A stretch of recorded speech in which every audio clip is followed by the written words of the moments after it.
And say a warm welcome to everybody. This is the second in our series of autumn happy hour sessions, and it follows hot on the heels on one that we had, which was looking at the digital switchover.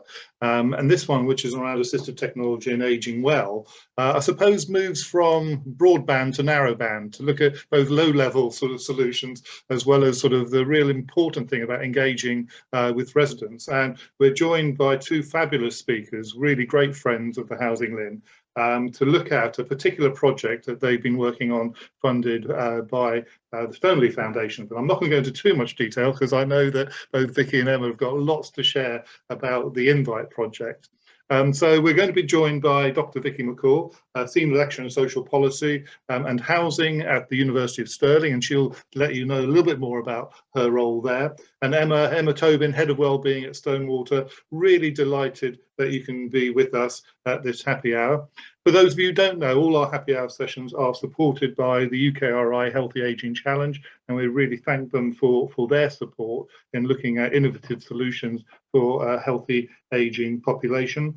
And before I sort of hand over to Vicky, just to say, we're also delighted to partner with Vicky on other projects as well, including the HAPPI project. And Vicky, this seems like a continuation of a long sort of dialogue we've been having around how to support research into practice around housing and technology for people in later life. So delighted that you can join us, and I think you're going to kick off. So over to you.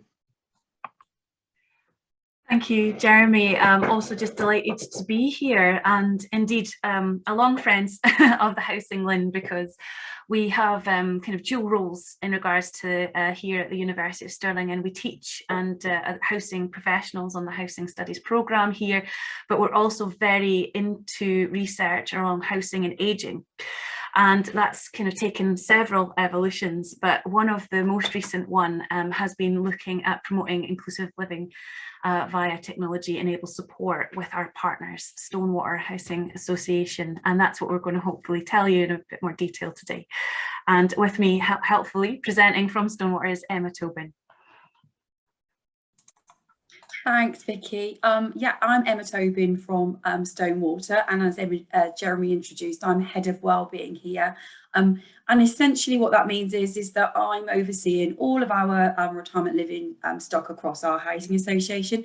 I'm really excited to have worked with Vicky and the university team on this amazing project, and looking forward to sharing the recommendations and results today with you. So back to Vicky. Thank you, Emma. So this has been a long project. In fact, it's a longitudinal research project where we've had a look at how we can create positive impact over time. So we're actually at the end of a 2-year run looking at this and exploring different technology and working together.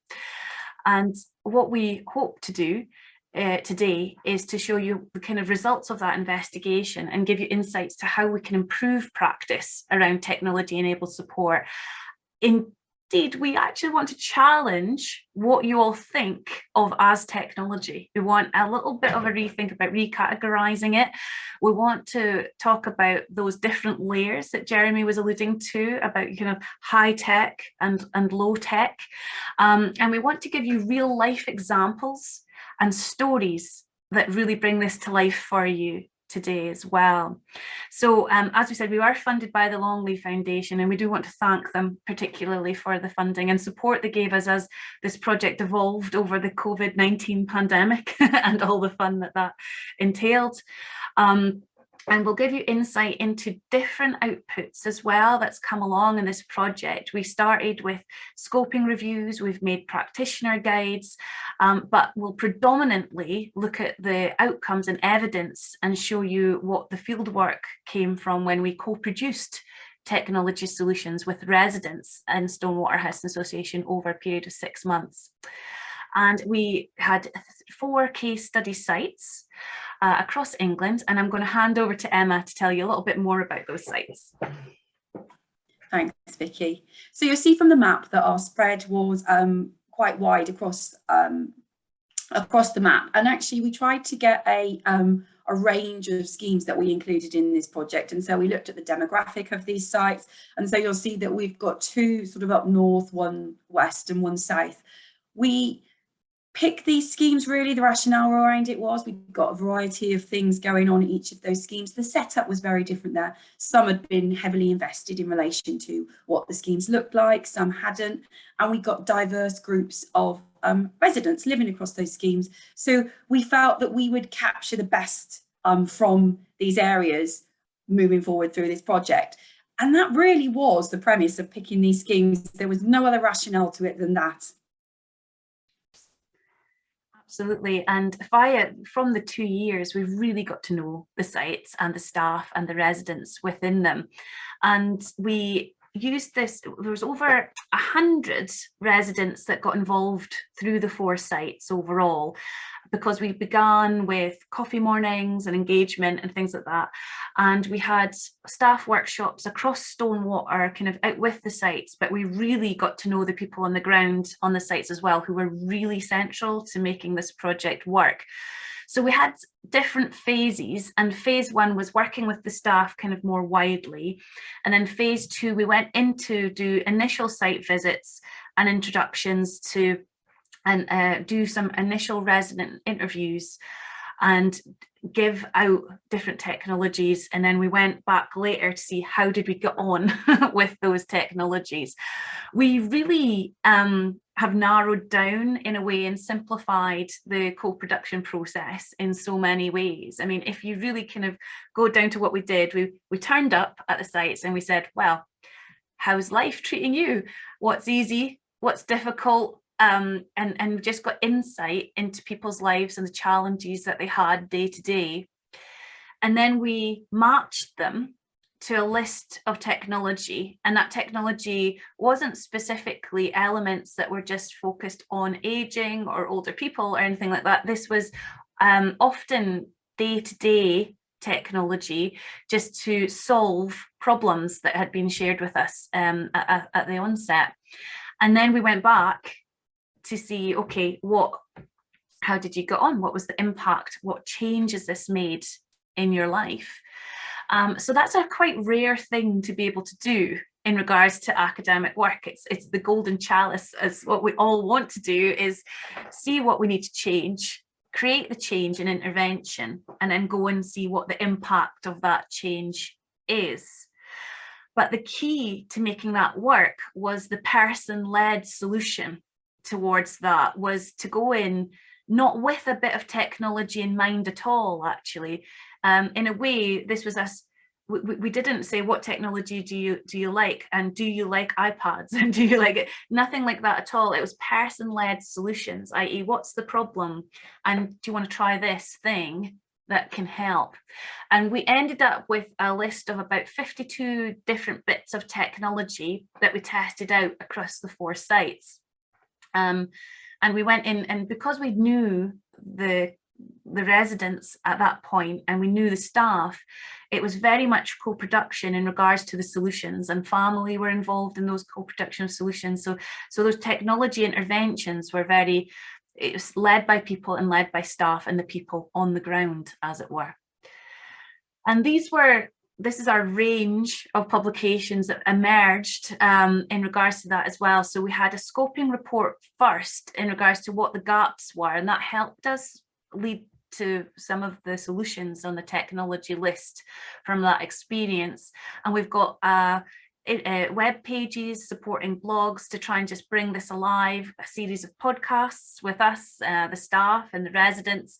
And we're just about to launch the final report and lay summary on the 25th of October. So you're all getting a sneak peek at these findings. This is genuinely hot off the press, but you can see, I think, hopefully from this presentation, what we're aiming to do is give you the overview, but see the kind of thought process as well that we've went through in regards to taking the steps to make real change and impact in regards to the individuals and the residents that took part in the project. Because we were very much led by this idea of a theory of change around assistive technology. Really, this was a scoping review. We really thought through the inputs the activities that are involved in supporting technology, the outputs that we were aiming for, bearing in mind the ultimate aim always was to improve health and well-being and generate social connectedness, independence, feeling of independence, confidence, with also possible impacts on families and carers and the wider community as well. So we were led by this kind of theoretical backdrop, and this is me just trying to convince you we have thought this through. It was a very robust and transparent process. And the key to it all really was that first phase, you know, going in and getting to know the case study sites, getting to know the staff there, getting to know the residents there, what life was like for them day to day. I've never known busier people than the staff that we got to know at these case study sites. They were so in demand and really central to the well-being and quality of life of the residents. And I think they lent us a lot of the trust that they have by bringing us in and supporting us in different ways. And we explored what was easy, what was difficult from the residents via visual communication methods as well as audio kind of interviews. So this is talking mats. This is kind of a tool that we used to identify need, and it was basically us saying, right, what's going well, thumbs up, what's not so well, thumbs down, and people would kind of open up just about their lives and maybe share things like, well, social media or computers aren't going so well, but it could be about transitions through spaces and things like that. In these initial conversations, there was a lot of more wider infrastructure insights that came around, like people who needed doorway, you know, transitions through doors, people who'd felt at these elements. Now, that was never originally as part of our project, but I'm going to hand over to Emma, because I thought one of the real benefits of working in partnership was we were able to take this almost immediately to our partners, and Emma sorted out these problems as we were going through the project. Emma, I'll bring you in here. Thanks, Vicky. So these early conversations helped us to really look at what was important to our residents. We had some early conversations around some quick wins, as Vicky was saying, around things in the physical environment at the schemes that actually were presenting problems for the residents that lived there. And so we could go away and speak to colleagues around the business, around what they might be, you know, things around heavy doors, things around key safes, you know, some practical things that our colleagues could actually look at. But there are some bigger things to look at, as in widening doorways, as Vicky said, but actually by really listening to what the residents were telling us meant that we could focus on what was important to them and not as something that we'd sort of seen as important to us that we may have picked up when we were walking around doing our health and safety inspections. So it was really about that early identification of what priorities were to those customers at that stage. And it brought out lots of things, you know, and as Vicky said, we were able to adapt the way we looked at things. Early doors, when we started this project in Stonewater, we thought that this was about technology as a big piece of equipment, I've heard my colleague talk about, it's about robots, it's about AI, but this project really wasn't about that. It was about, and I know that Vicky goes on to talk about what some of those pieces of kit look like. They were about the smaller things that could really make a difference, that people just didn't know were out there. And we've seen some great results as part of that. Absolutely. I think first there was two takes from this first phase, and firstly the range of housing solutions was much wider than we thought it would be, but the second part of that partnership working is those things could be solved quite quickly. But when we homed in on the technology elements of it, we found that our whole idea and approach to technology was turned completely on its head. So the most popular item from this slide was number one, the jar opener. So one of the biggest elements that people fed back to us around challenges and what was difficult was actually quite high levels of arthritis in people's fingers and wrists is very common. And that means that day-to-day activities such as opening jars and things like that were actually really challenging. So once we started, there was this mega snowball effect of this £5.99 jar opener, which was just changing people's lives almost immediately. And even the staff were incredibly surprised, you know, by the kind of the need and the impact that these things had. So we went in thinking it was going to be smartphones. We went in thinking it was going to be iPads. It was going to be Alexa speakers. But the most popular items were definitely these low-level solutions such as jar openers. These were also examples of other things that surprised us. So bearing in mind, we went in post-COVID, and we were on the site some of the first kind of outsiders, I suppose, that residents had seen in regards to the timing of us going back. So when we went back, people were really looking for social connection, really looking for it. It had been a really hard period, you know, and communal areas had been shut down because that was the rules, and it was just emerging. And gardening had come up as a huge element of people's lives, especially post-COVID, and it was a lifeline for many. So that led us looking for a lot of leisure and social connection technology bits and pieces, because that was coming out as so important to residents. And we introduced some of this accessible gardening tools that people didn't know existed. The long-handled one, the long-handled fork there in particular, was really fantastic for people who couldn't bend or go on their knees, and could sit in wheelchairs and garden at a distance as well, just for example. And the other items were key wings, key turners, kettles. I mean, I'm going to go into the example of the kettle in a bit more detail, but you know, making a cup of tea and being able to support that really does make people feel independent and so on. So from our initial review of what was important, I would have said the surprising things were what people understood as technology, and that widened out our categorization and understanding of technology. But second, where they put their importance in regards to what improved quality of life and well-being. There was we went in with a maybe more health perspective. People might need medication boxes and things like technology solutions, but health was very much sidelined in regards to leisure, social connectedness, feeling confident, although a lot of this also had some health and well-being benefits, but we'll get into that in the case studies. So what we did though, and this is really important, was support that technology intervention. We did not just go in and say, there you go, see you later, I look forward to seeing how you got on. This was absolutely kind of supported. We did check-in calls. The staff had a really big role at the case study sites in supporting the technology introduction and facilitating the technology support.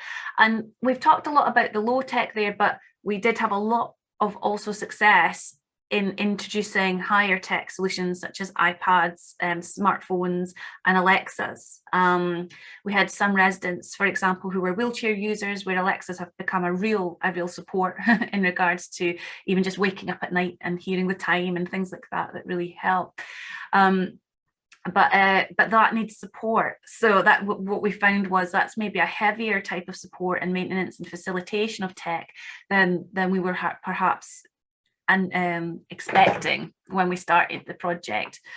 And a number of residents, you know, needed that support. They also gathered that support from wider family members and networks, and there were some family members who also supported other residents and had that snowball effects. But on the whole, we found out what was needed.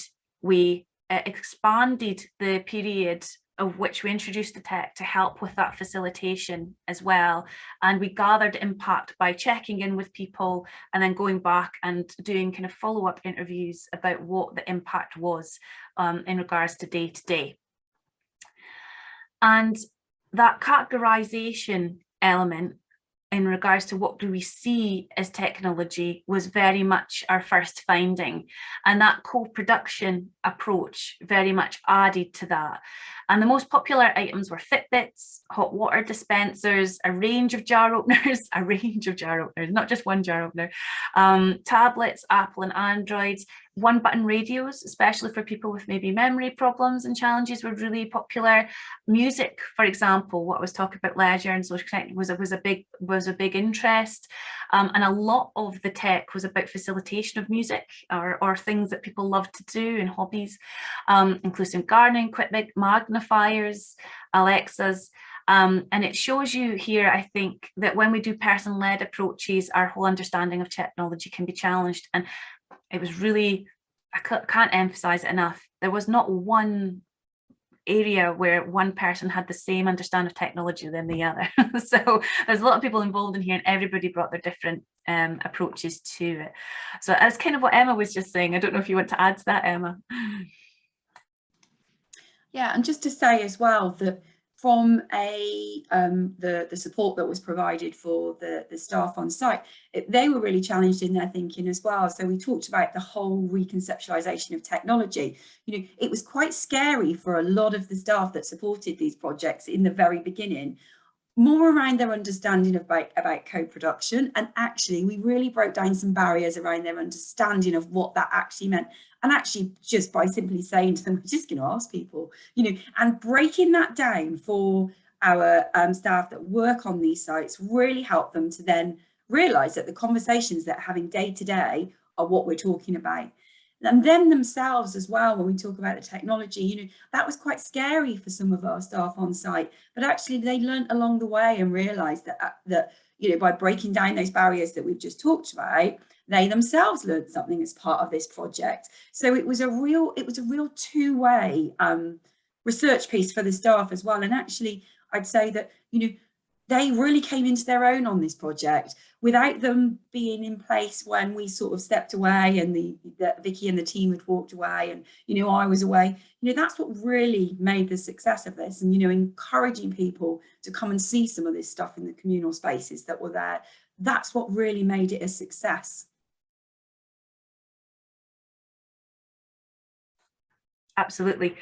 And I think that that the learning from that was that people are ready to engage with technology at different levels, and those conversations help you find the right level.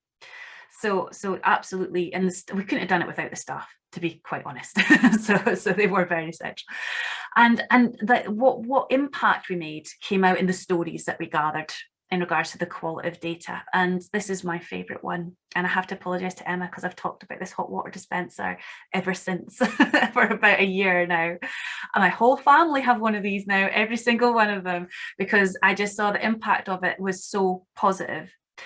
And this isn't a piece of technology that is badged as assistive technology. This isn't a piece of technology that's for older people or for a certain group or anything like that. This is actually called One Cup Hot Water Dispenser, and it's just a general bit of tech where you press the button and it boils the exact amount that you need for the cup. And this was an intervention when we heard that people were struggling with their wrists, and the most difficult part is sometimes in the morning when they're a little bit sore, and filling up a kettle can be quite a heavy thing to do, and pouring a kettle with hot water in it can be also a safety hazard if you're not so steady or your wrists are in pain or you're painful. And we had experiences of scalding that was told to us, and there was even the couple I loved was, they told me that in the morning, I try not to say their names, the resident, because to get to know them so well is actually really difficult. So the one was relying on her spouse to make her a cup of tea in the morning before he left off to do his thing and his allotments, and she waited later when he returned to also then make her a cup of tea. So she couldn't make a cup of tea on her own independently because the arthritis in her wrist was so painful. And we introduced this hot water dispenser, and the next time I went down to the site, I was physically grabbed into the house because she was so excited about this hot water dispenser and wanted to show me it in her kitchen, and it was so beautiful. She didn't have a kettle anymore, and look at this hot water dispenser, isn't this amazing? And she's like, I can make a cup of tea whenever I want. And you're like, wow. Yes. Well, firstly, overwhelmingly great that this has made an impact in your life. You're so happy with it. But secondly, it was like a little bit of a slap in the face to me, because although I've been in this area so often, I still definitely took for granted that I can make a cup of tea whenever I want to. And when faced with that, it's that reality is actually there. And so can you imagine the feeling of independence that person felt? That person also could invite her friends over to the house and make them a cup of tea. So it also enhances social connectedness. So we definitely made an impact on that quality of life. And there was an added bonus with the hot cup water dispenser as well, in that a lot of our residents monitored their smart meters in regards to kettle uses and hot water dispensers, because that was even pre-energy crisis in regards to that monitoring, but people were looking at it and they definitely saved money from this piece of tech. And it just snowballed out from there. And straight away, even before, just on that middle visit, that follow-up visit, 2 other residents had bought this because they'd been invited into the house and they'd been showing it off, and they're like, look at this, because it was just lovely. So that was definitely my favorite bit of tech. Emma, you must be sick of hearing me talk about this one. No, not at all, not at all. And I'm going to jump in here, and I might be sort of getting ahead of the game, because actually what I want to share with everybody today is that we haven't stopped there. Essentially, we've built up some smaller bits. We've put some of these devices in some communal areas on some of our other schemes, and actually what it has done is that I can say that we've had 5 other residents that have purchased this the one cup kettle, because actually it makes such a difference. And people talk around sites, and if their neighbour has seen the benefit of this, then actually they've gone out and bought one, or their family and friends have said, what can we get you for Christmas? Or things like, what do you buy somebody who's got most things in life? And these are things that are able to enhance people's lives, but it's actually something that they can see making a difference, and the quality that it brings to people's lives, we can really see in pockets across all of our schemes. So it's, and as you say, Vicky, you've got them for all of your family. In fact, I was talking to my parents about it on the weekend, more so around the energy saving of it, having to boil that kettle every time they want to drink. But this, you see it not whirring around your energy meter. So it's got other benefits to actually introducing these types of things into the home. Absolutely. And I think a real selling point to it as well, was that it was very inclusively designed. People thought it looked really lovely in their kitchen, and it wasn't looking like somebody was institutionalizing anything in their homes and things like that. So I think that inclusive design element to the tech was a really important point of people taking it up. And that brings me on to the other finding that we had, which was to really see technology not as a thing or as a gadget or as a piece of tech in a way. We had to stop using the word technology completely, to be honest. We started using the words gadgets and things like that, because it was never really about the bit of tech in a way. It was about firstly exploring that person's understandings of technology, exploring the solutions, setting up the right environment with the Wi-Fi, with the infrastructure and things like that. And then you choose and introduce the technology, and it has to be introduced well. We learned a lot of how not to introduce technology. With the iPads in particular, just my own personal experience, this is why we made the do's and don'ts guides for practitioners, and we've basically just been reflective about our own experiences of what we got wrong in the field. And one of the ones I got wrong was definitely about the tablet setup. So I'm an Apple user, and I had went down to introduce, and we had Galaxy tablets, Samsung ones, and I was doing the setup in front of someone else while I wasn't confident in the piece of tech, so it was taking longer. And then I don't know if anyone's set up an iPad or a tablet from scratch recently, but there's facial recognition, there's passwords, there's passcodes, there's layers and layers of stuff you have to get done before it's usable, app download. And if nobody's really come across this and you're setting it up in front of them like that, it's really off-putting. And I did have a resident, it was taking far too long for me to set up, get the Wi-Fi codes, get all this. They walked away. They walked away from me because, and I didn't blame them. I was like, fair enough. I would walk away from myself right now if I could. So there is that introduction of technology that we had a big learning curve as well.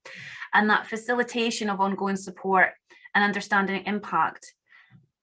Another lesson that I had was that we don't always get it right the first time. So we're trying to find the level that people are confident in, but sometimes you have to try again. And there was one individual at one of the sites, for example, where we tried an Alexa on a smartphone. We'd had a difficult setup originally where it ate in their credit by accident, and we had to do all that and sort that out. And then when I had a feeling, and then I came back and the person just threw it at me like, this is nothing, I want nothing to do with this, if this is the future. I later learned there was other things going on there in regards to the DWP changing bank accounts, and they'd had some horrible experiences out with that the staff had been helping them with. But then we settled that. I said, absolutely no problem at all. And then later on, I thought, can I try this tablet with you? It's like a little bit simpler. I set it up in advance this time. What do you like doing? And things like, and then introduced it, and I left that resident very happily listening to Elvis Presley. And the last bit of feedback I got from them was that, yes, I can get on with this. I can get on with this. So sometimes it's a step-by-step process. It's a longer process, and the first time sometimes is not the right time, and sometimes it's just try again. So I think that brought us to think, right, don't think about just the gadget. It's the bit before and the bit after that are almost the most important bit in regards to supporting that technology introduction. And one of the examples also we had, and more on the higher tech side, was the Fitbits. They were incredibly popular, and we had some real health and well-being positive impacts from that. There was one individual, for example, who had lent themselves to they were having panic attacks, quite spontaneous panic attacks. We put the Fitbit on, and they started to realize when their heart rate was going up that they were on the onset of a panic attack, start doing breathing exercises and calm down. And that gave them more confidence going out in public. And there was another site where people were very worried about COVID still and impact, but they started a walking group. And they were doing a Fitbit working group, which was just amazing. So that was individual health, but also social connectedness. So the Fitbits were in demand. And I think maybe that's the one we keep getting asked about, isn't it, Emma? Can we get more Fitbits? And I think Vicky, just coming in there as well, I think what was the joy of this this project and going into these sites is that, you know, from every visit that you'd go away and the staff would be there demonstrating the kit, and particularly with the Fitbit, and you'd get more and more people wanting to be part of the research because they could see the benefits that could be that their neighbour had been experiencing. So there was a real knock-on effect when it came to take up of the research project and who was involved. And I think people needed to sit back and just watch it evolve before they got involved themselves. And I think that was what was really key, and you saw building with the health and wellbeing, because they could really see the impact it was having on their health and wellbeing, on their social connectedness, and that was really evident as we went through the project. I just want to quickly say on the previous slide around the technology as a process, that's been the one learning curve for us here at Stonewater, and the one thing that we've talked about a lot in subsequent meetings with our colleagues around the organisation about really breaking that down and not seeing technology as a piece of kit, and the importance of facilitating that ongoing support.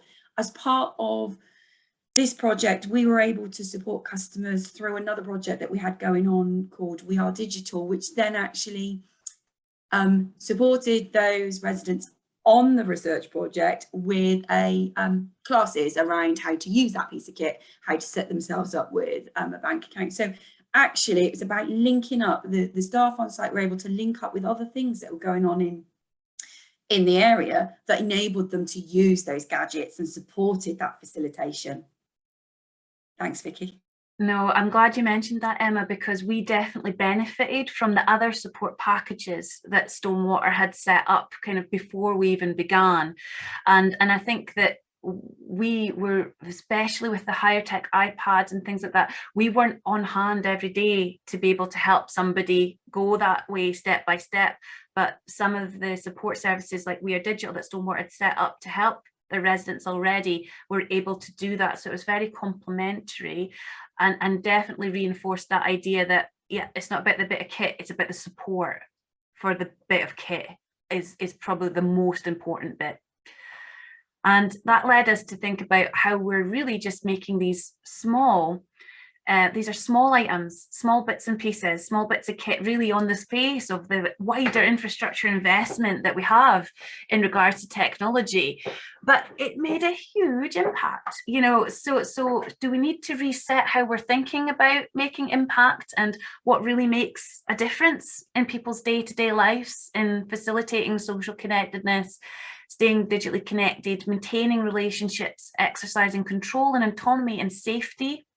You know, a lot of these items were about safety as well, and improving mental and physical health and other opportunities around social connectedness, education and leisure. But it was the strongest and more recurrent theme was where we could make minor improvements to day-to-day living and make the biggest impact. And it often had a transformative effect. There were people just told that we'd changed their lives by this small intervention. And that's pretty amazing, isn't it, Emma? As well, it was. I was going to just reinforce what you'd said again a little second ago, in that things didn't work for everybody, you know, and we really did learn along the way. And it was okay to say to somebody, okay, that's not made the difference and the improvement you want to see day to day, but actually there's this other product that could work. And it's about, you know, really having the resident at the heart of what this was about, and actually making sure that we were answering what was important to them, not important to us. And I think that came out really strongly when we started to go back and talk to them about the gadgets that they were using. That's it in a nutshell, Emma. What is important to them, not to us. and I think that leads us really nicely to this point I want to make, in that the residents were the key to all of it, because they're such an asset. They were giving us feedback on the tech that I was thinking, if a business R&D manager was here listening to this, it would be amazing, you know, in regards to their own R&D development of technology and what people need and what people see. And they were giving us improvements on the bits of tech that they were trying out as well. They were just a pure asset. And I think that built their confidence. So the whole process was about empowering residents and confidence that way as well. And I think that just to emphasize that they know what they need, you know, and that use of the inclusive living approach, where we're looking at technology as part of the wider inclusive environment that we're building, is really, really important. So people are also in a context where they're affected by other things. We've talked about the impact, say, of energy efficiency, for example. We've also talked about the accessibility and adaptability of their environments. We've talked about the bit of technology, yes, but we've found that inclusive design element, where it's not just about segmenting a group and building for that group, it's actually about everyone friendly, universal design. That hot water dispenser sits now in my kitchen just as much as anyone else, because I find that the results of that and the impact is just such an improvement. So things that are well designed, inclusive, are just winners in regards to what the impact was with this technology. Emma, do you want to add to that as well? I only wanted to just say that very quickly on this, the social connectedness that this actually brought as well, you know, bringing people into their communities to talk about what was there and what they'd been using, that really built relationships across those communities as well. So people weren't just sat thinking, what am I going to do to help me get to here? That's the difference it made. It's those conversations that it created. They were conversation starters that led on to a lot of the bigger recommendations that we'll see later on. Absolutely. But I'm sorry to go back to this because we're doing it every second slide, but role of staff. it was absolutely central. But also friends and family in regards to supporting technology intervention. Some of the key barriers that we found was, lack of trust in technology, lack of confidence in technology. But the main way to go around that was staff, friends and family, lending kind of their support and their trust. So they had an absolutely central role. And Emma can tell you a bit more as well about that. They were pivotal really in the success of the project. We talked about starting off with staff workshops to sort of talk about the inclusive living, just to talk them through what it looked like. And actually they have been absolutely pivotal. They are in a position where they have the most conversations with our residents. They speak to them day to day. They speak to family and friends day to day. So they actually already have a certain level of a rapport built with our residents. So they were better placed to actually have the important conversations around what's important. They'd already got that rapport built up. And their enthusiasm for this research and for the products that we were sharing and just talking about the technology really made this fly. We keep saying it, we couldn't have done it without them. We really couldn't have. And the enthusiasm for it actually grew and grew and grew. We had staff within Stonewater saying, why can't I have a little bit of the research project that you've got going on, your case studies at my site? Because we were talking about it and talking about the results that we were seeing very early on. And I can't emphasize enough, having those housing staff in place actually aided us to have the early conversations and the follow-up and the supportive conversations. And we wouldn't have been as successful with this if we hadn't have got that. That has been the big thing for me that's come out of this. Absolutely. And that was the same with the residents. Usually in a longitudinal study that we do, a kind of a bigger evidence base, you lose people along the way. You usually start with a smaller group and start with a larger group, but you'll lose people along the 6 months that you're gathering data. Not with this project. We just grew. There was more and more people, snowball effect, just wanted involved. And I think that really nodded to that co-production and the role of staff in gathering people's interests and getting them excited and motivated and supporting them around that. And family had also a big role in this. This was an example of the scoop plate. And this was a family member who had talked to us early on and saying, my mother can't eat independently because it just rolls off her plate and it's not very dignified. She gets upset, and it's not a nice experience for her. This plate, I think, is $3.99 from Amazon, and it allowed this resident to eat independently, improving confidence and dignity. A very, very small thing, but the gratefulness and the impact on the family as well was really significant in regards to co-producing the solution with us. And finding that impact, and I think that these really hit home. These stories, these made us really think that people know what they need, they just don't know what they don't know. It's not really obvious what's out there, and that co-production allowed us and our expertise to kind of meet that need and build in a process where investing in solutions to overcome common barriers makes the big impact. And don't get me wrong, you need the foundation still for these to work. You need the infrastructure, you need the staff training, you need the Wi-Fi and the mobile connections. You need all that as well. But yeah, it's about that inclusive environment, is it? To see people in the round and in the whole.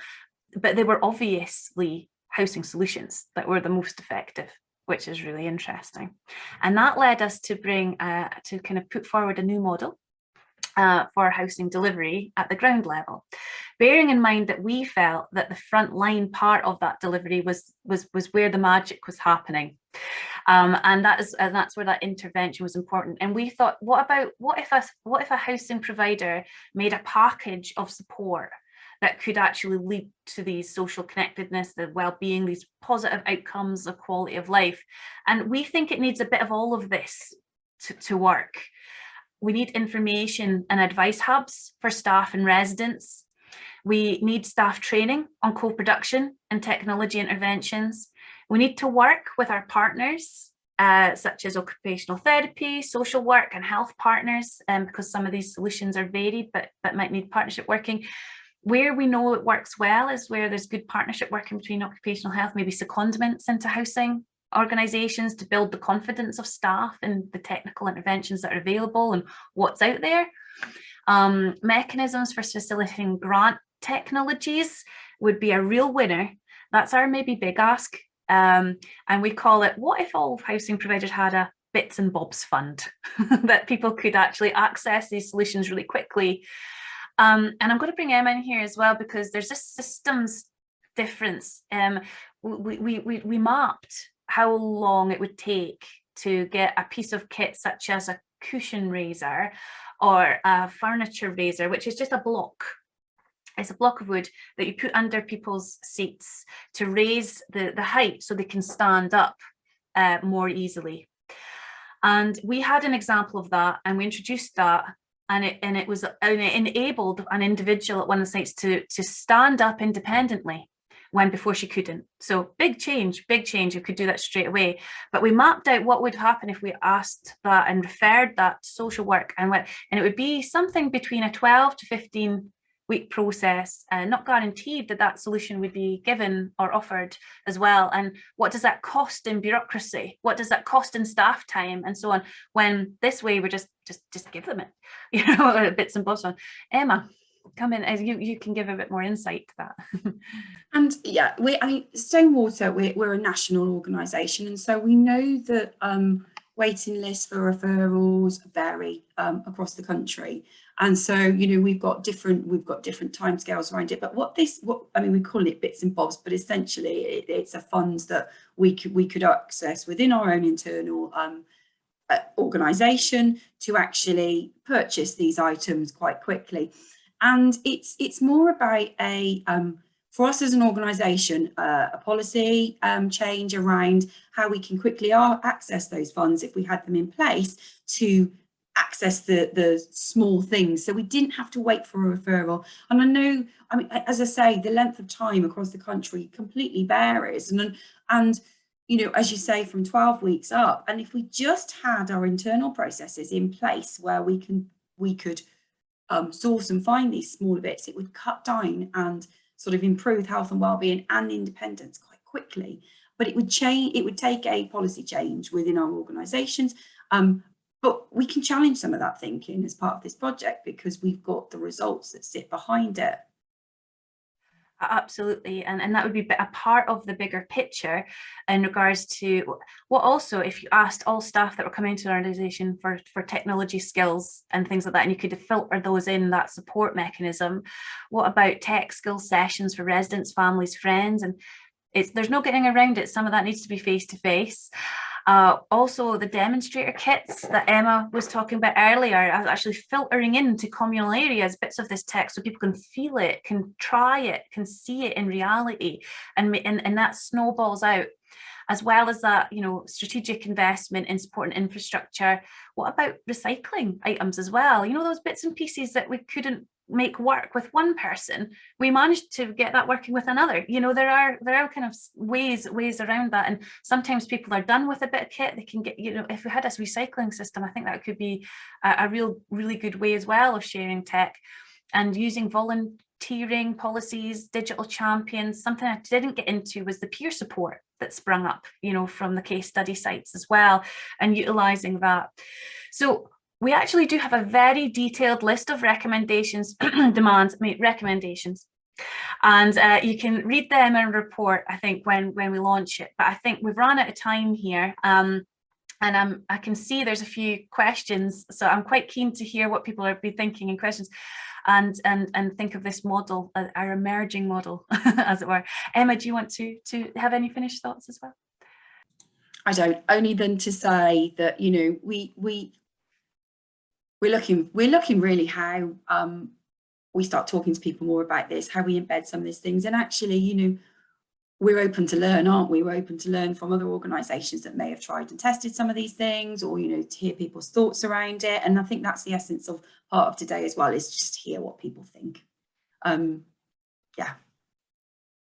Well, on behalf of everybody, can I thank you both for a whirlwind presentation, but God, you kept me engaged right throughout with both your passion and as well as the information that you're able to share. Thanks ever so much. That was a fantastic presentation. And I know we've had one question saying, how can we get hold of it? Well, just to assure you, we will make these both the PowerPoints and this recording available after the session, as Sally introduced. But also, I think you said that the actual final papers will be out later this month. So please do wait. If you're impatient, we will make sure that you get hold of those. And of course, we work very closely with Emma and Vicky to make sure we can help disseminate and cascade the findings from this excellent piece of work.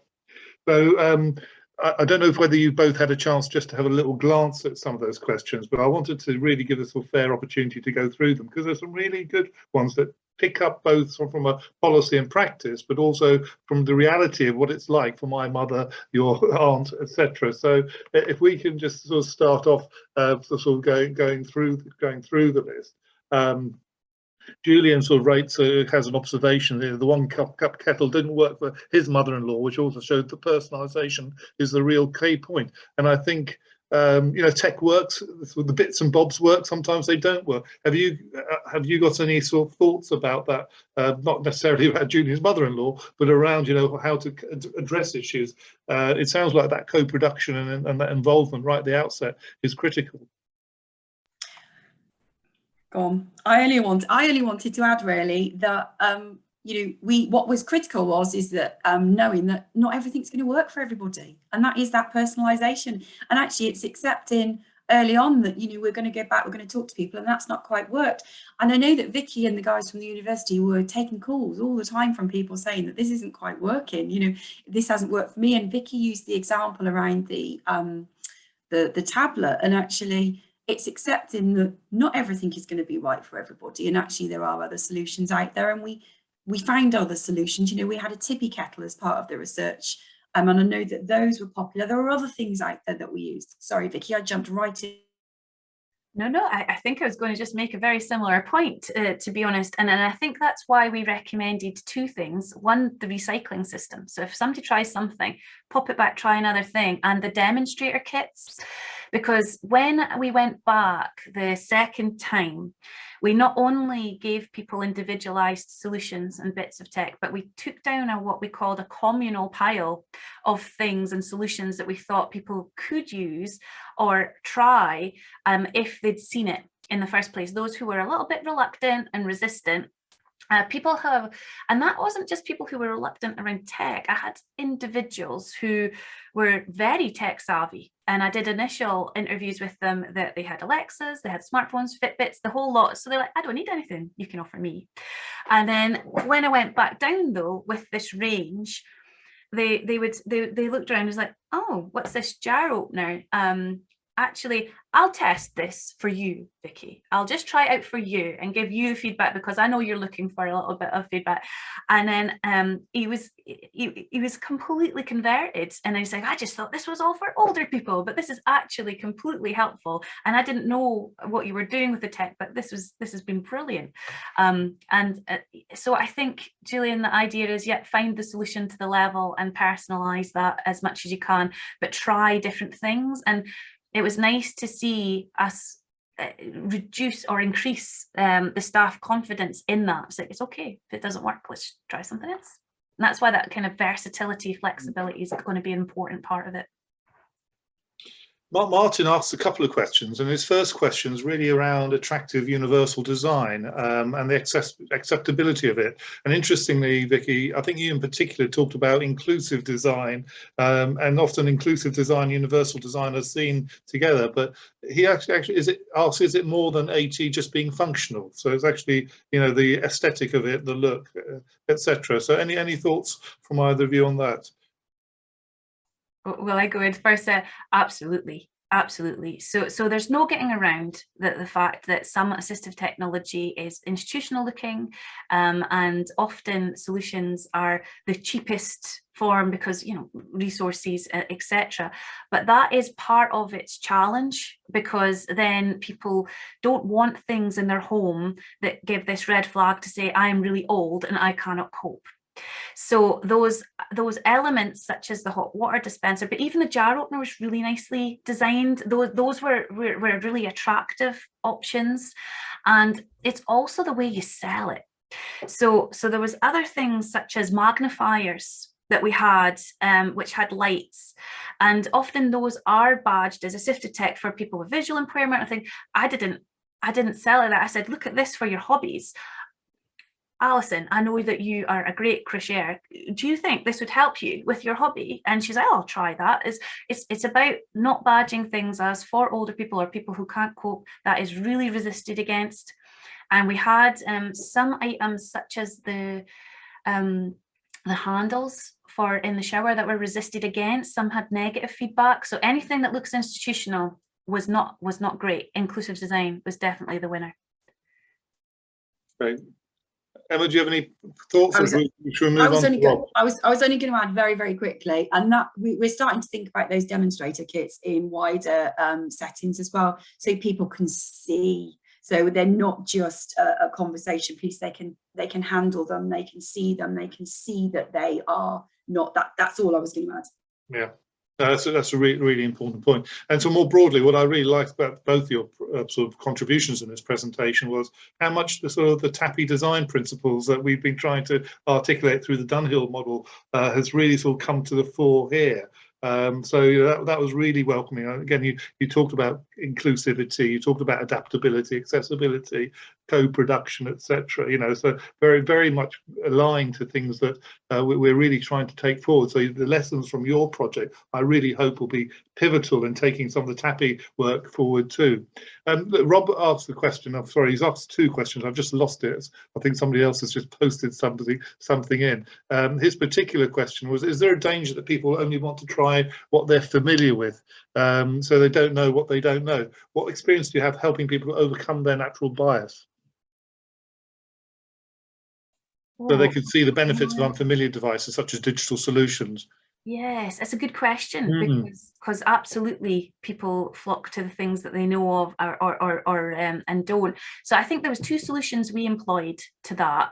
And the first one was to make sure that we did the coffee mornings and the group work, because those actually gave other people confidence and insight to things they didn't know or see, but saw their peers using it and trusting in it and working with it. And a lot of the people who were more tech savvy became a little bit digitally champions for us and said, I can show you how this works. This is how this works. And you don't have to be scared of this, you know, and things like that. And then the second one was that tangible demonstrator kit that we took around. So I think a demonstrator kit is a really key place, and not one that's just sitting in one place that people have to go to, but one you can move around.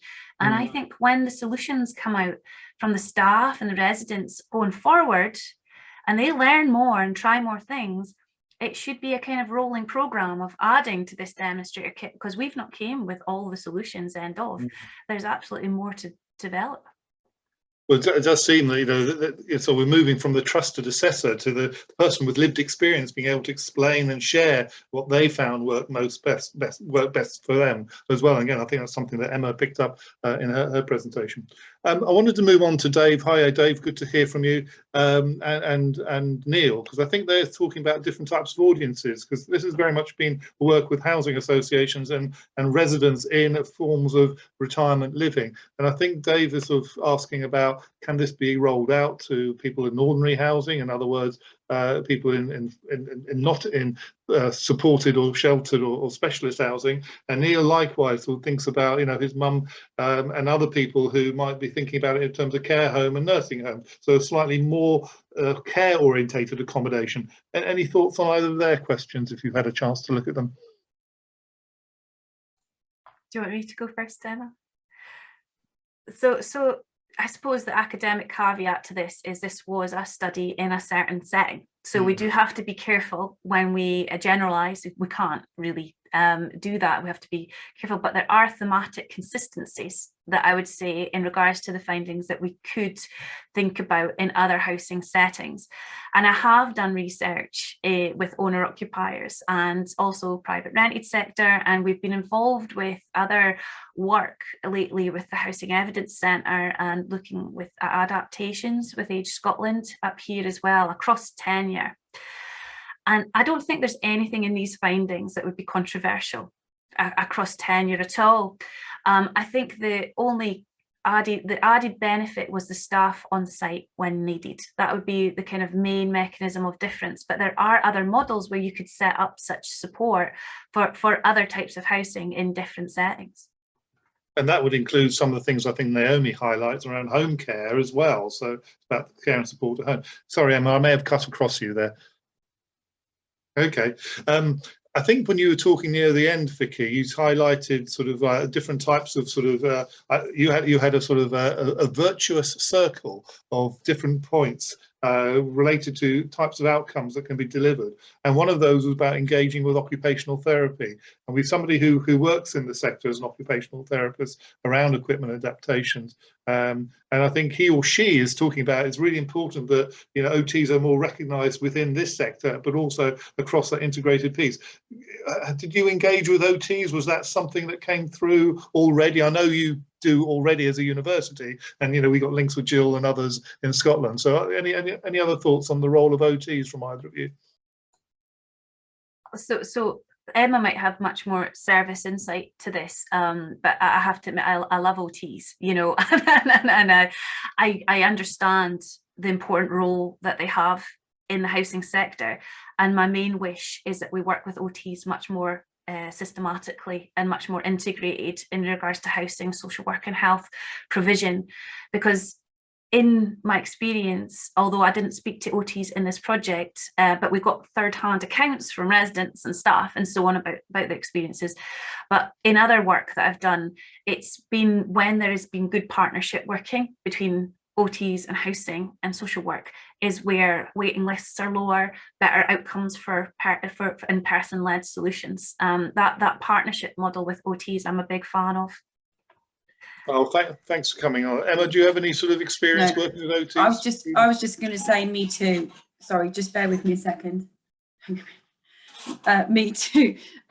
Yeah, me too. And actually, we set up as part of this project, we had lots of people talking to us at the time around, we had an advisory group, and we had a lot of people feed into this with some good insights. We had a knowledge exchange, and I know we talked to various providers who had actually got one of the recommendations that we made already employed within their organisation around having an OT working within the organisation. That actually meant that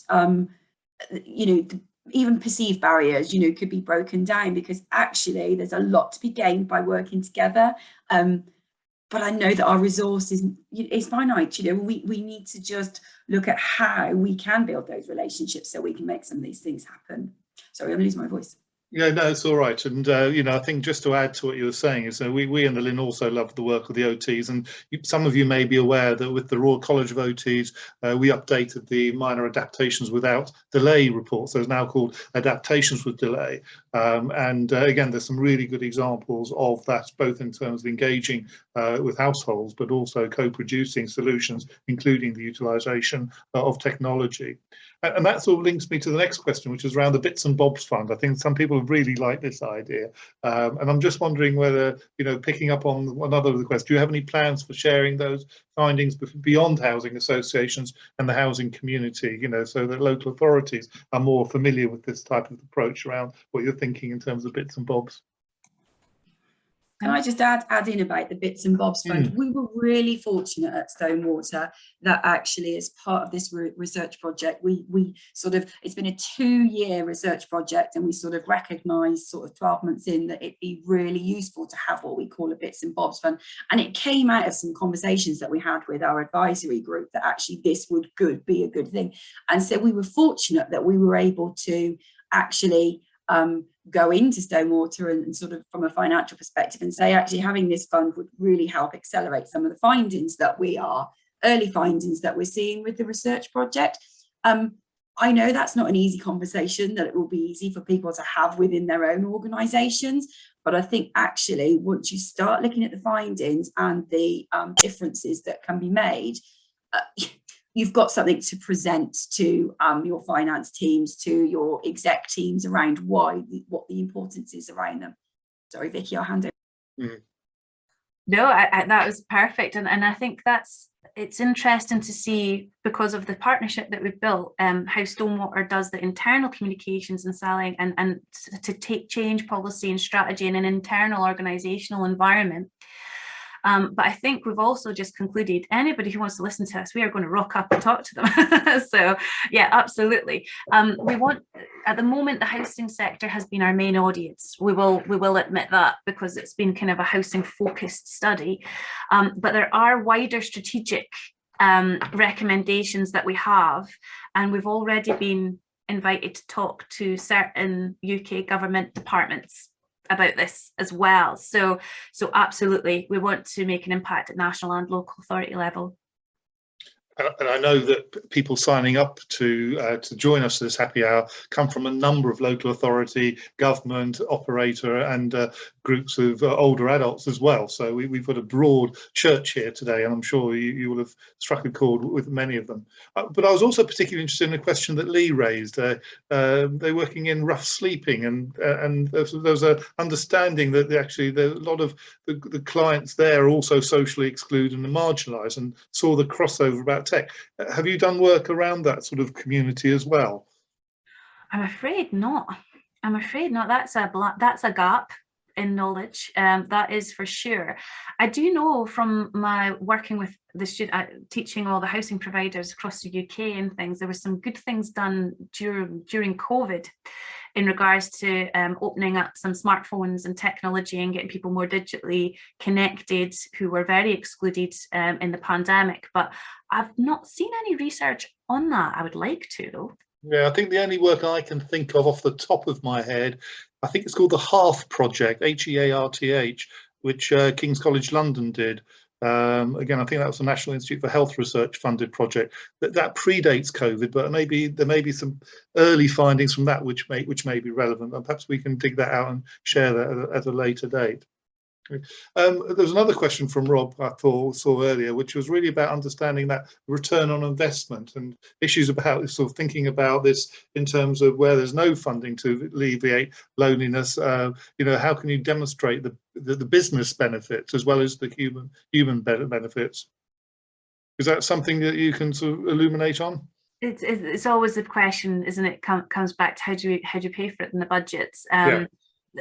The project wasn't a cost benefit analysis, and that does remain a little bit of a gap in regards to the literature when we review kind of impact of cost benefit. But I suppose if you started to narrow it down to the small changes that we saw, like even just for if we had stopped one fall, if we had stopped a 3rd-degree burn because of scalding, somebody dropping their kettle on top of them, these things that would cost, and the snowball effect around that would be really good. I mean, some of the best work that I've seen kind of giving insights to some of these things is still Francis Haywood's work, and I know Hodges is here. So I think that kind of social value, economic value of adaptations and technology is still an area that is overlooked, and we should definitely do more research into that, but also just improve its stance where we are in policy and practice as well, and get people to take more notice of it and its impact. Yeah, and I think Christine also raises a couple of points about that in terms of having that type of evidence to demonstrate the effectiveness. And I think in her particular case, where it has a particular impact, having appropriate interventions which could sort of look at realigning some of the care packages as well, and that type of evidence being important for commissioners, and particularly at a local level.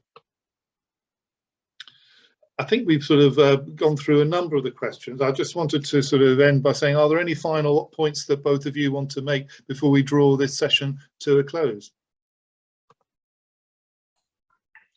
I just conclude, I think, to say that from an initial scoping review in regards to 2 years ago, pre-COVID, that this was a really surprising project that brought and challenged our thought process in regards to understanding technology, categorizing technology, and just being able to really take person-led solutions. And I think that if those elements are understood, and that technology as a process understood, it would make the whole of our kind of approach to technology completely different. I think it would really just turn it all on its head. What we've seen is there is a role for technology.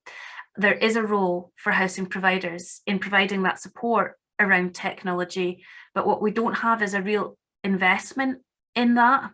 So I would hope our project would be a little bit of a springboard to seeing really the potential of investing money into the housing sector to do this more strongly and explore those avenues of person-led support that we've seen here make a big impact. Well, look, I mean, that's a really good way to end this. And can I, on behalf of the HousingLIN and everybody who's joined us this afternoon, thank you both for such a fantastic presentation. I think for me, you've brought it really real. You made it really, you know, both by sort of demonstrating the physiology, the impact on everybody's day-to-day lives, which at the end of the day, that sort of shared understanding about the lived experience, I think is really critical. So whether it's somebody who's infirm or has arthritis, or those exact case studies, I think are really important to demonstrate. Sometimes we don't get it and what it really has in terms of the impact for somebody in terms of their day-to-day living. So thank you very much for your passion, drawing our attention to the report. It's due out in about 2 weeks' time, I believe. We look forward to sharing the findings across our networks with you. But for those of you watching this afternoon, if you are interested in this area and want to join us in future happy hours, can I just give a plug to next week's? We're going back to our colleagues in Scotland, where we're going to be putting the spotlight on a project with Blackwood Housing Association and their work funded by the United Kingdom Research Institute, Healthy Ageing Challenge, along with the project in Northern Ireland and Belfast looking at healthy communities. But underpinning this, Lord Best will be opening the session with a piece of work that he's commissioned through Kellogg College at the University of Oxford, and a recent report about creating healthy urban cities. So again, I think that will fit in very well from today's session, and I very much hope that you can all join us next week for our next happy hour session. But on behalf of the HousingLIN, Emma, thank you. Vicky, thank you. Sally behind the scenes, thanks for putting it all together. And we look forward to seeing you at the next one. Bye for now.